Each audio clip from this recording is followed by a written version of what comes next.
So ladies and gentlemen, we are back with another custom portable console that I bought from eBay. Now this one is supposed to be a portable Nintendo Wii. I'm excited to check out what we get, and as always, I spent a lot of money on this, so go ahead and roast me down below if you think I spent too much. And if you didn't know, I actually bought a portable GameCube sort of like this from the same seller on eBay a few weeks ago, and I'm actually going to be selling one of the two on either Whatnot or my website, so go check those two out below.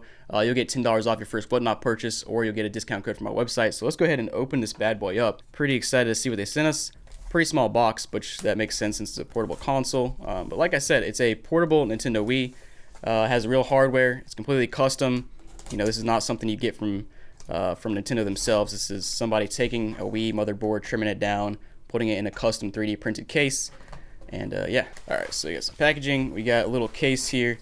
Looks similar to the GameCube case. Oh man, let's go ahead and see what's inside of here. Oh. That's pretty nice. That's a whole lot smaller than I thought it'd be, to be honest. The GameCube one was much larger than this. This is pretty sweet looking though. That is a neat looking console. And so one of the issues I've always run into with portable consoles like this, whether it's a Steam Deck, you know, this custom portable console, it's always hard to download your backed up files without visiting sketchy websites, if you know what I mean. But we finally have a solution. With a VPN like Surfshark, you can protect your online privacy and access content safely. And the best part, it comes with a 30-day money-back guarantee, so you can get a full refund if you don't like it. So what exactly is a VPN and why do you need one? Well, when you're on the internet, a VPN will keep you safe and private by covering up everything you do. All of your information is essentially blurred out, and anyone who tries to snoop on you won't be able to see what you're doing or where you're doing it. A VPN is kind of like wearing pants. It covers up the things you don't want other people to see when you go outside. And so now when you decide to search the internet for a way to back up your old games and emulate them, Surfshark has a feature called Clean Web that automatically blocks more than 1 million known malicious websites, phishing methods, and other threats. You know those sketchy websites with a big download pop-up that's really just a malicious ad? Yeah, those suck. So what are you waiting for? By using my link down below or scanning the QR code on the screen, you'll get 83% off the 24-month VPN plan, which includes 3 months for free. And like I mentioned earlier, they have a 30-day money-back guarantee, so why not try it and stop those sketchy websites from stealing your info? So now for a closer look at this console, and like I said, this thing is actually pretty small, so just for size comparison, it's about the size of my hand, which my hand is not massive, it's not tiny either, but just to check out the other few things we have in here, we have our charging cable, of course, nothing special, but it is a pretty nice USB-C to USB-C charging cable, and then of course your power brick. So the first thing I want to do real quick is actually just compare this to the portable GameCube, so you can kind of see the size difference. And just look how much larger the portable GameCube is. I mean, this is probably 2/3 of the length, 3/4 of the length of the GameCube, and then in terms of thickness, it's actually a whole lot thinner, probably, you know, half as thick as the GameCube, which is kind of amazing. They both have trimmed down motherboards from the Wii in here, so it's interesting that there's such a huge size discrepancy here.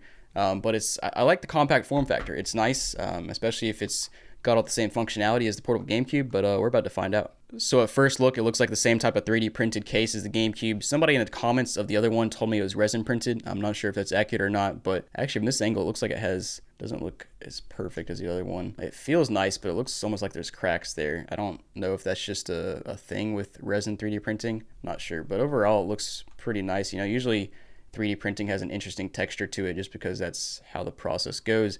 But of course here on the back you can see your fan. As always, you need a fan for cooling. Here in the front you obviously have a screen, which I believe is a 5-inch screen, IPS screen. And then of course you got your B, A, X, Y, and you got a little, I guess that's the start button maybe?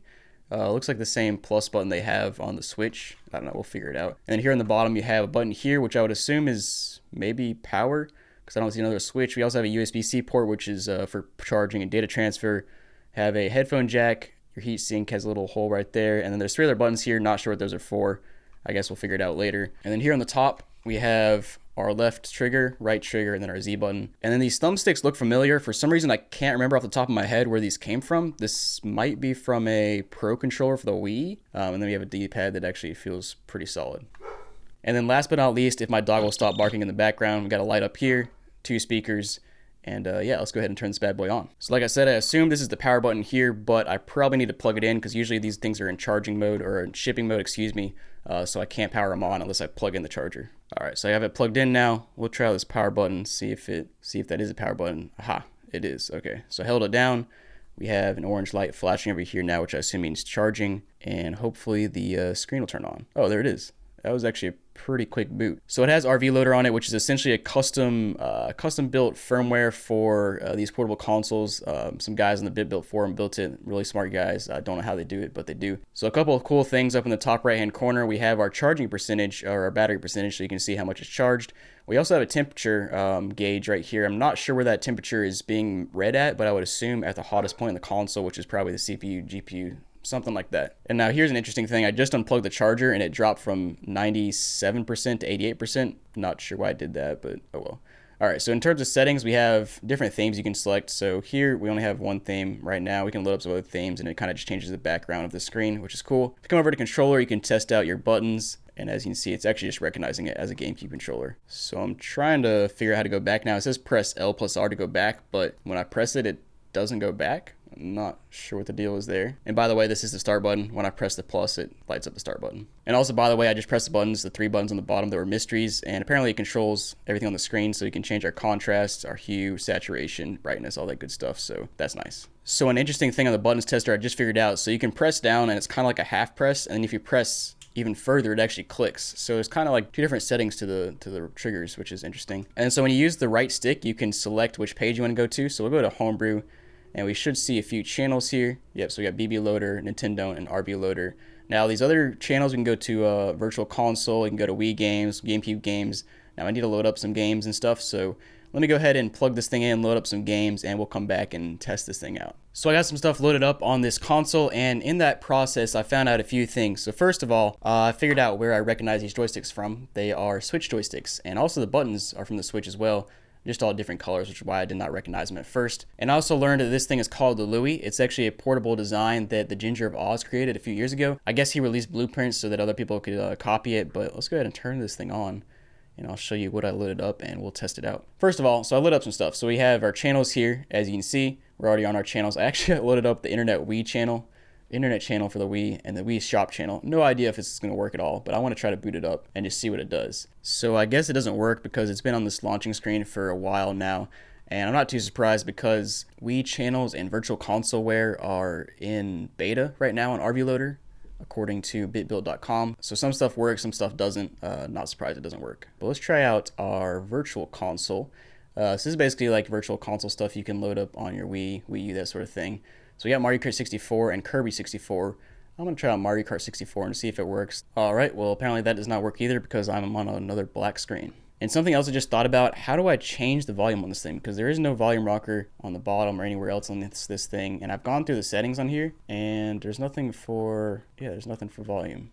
So that's a mystery. We'll try out some Wii and GameCube games. And just by the way, Wii games work on here, but you can't use the Wii remote. Like for some reason, you can't sync it to this thing. Not sure why. I know in RV Loader in general, you can sync a Wii remote, but I guess some sort of limitation on this specific device makes sure you can't use Wii remote. But as long as you find a game that doesn't need to use the pointing functionality, it should be okay. So apparently the sound does work because we're on Animal Crossing now and it's nice and loud, but I don't know how to change the sound. Also, I think I need to map my buttons to the correct Wii remote stuff because it's not working at all right now. So if you press B on the game, we should be able to configure it and enable GC2 Wiimote. Yes, and then configure it. All right, cool. So now we can map out our buttons. So I think I have everything mapped out now. Let's go ahead and try to boot this up again and see if it works. All right, so I did actually figure out the volume buttons. So this is down, this is up.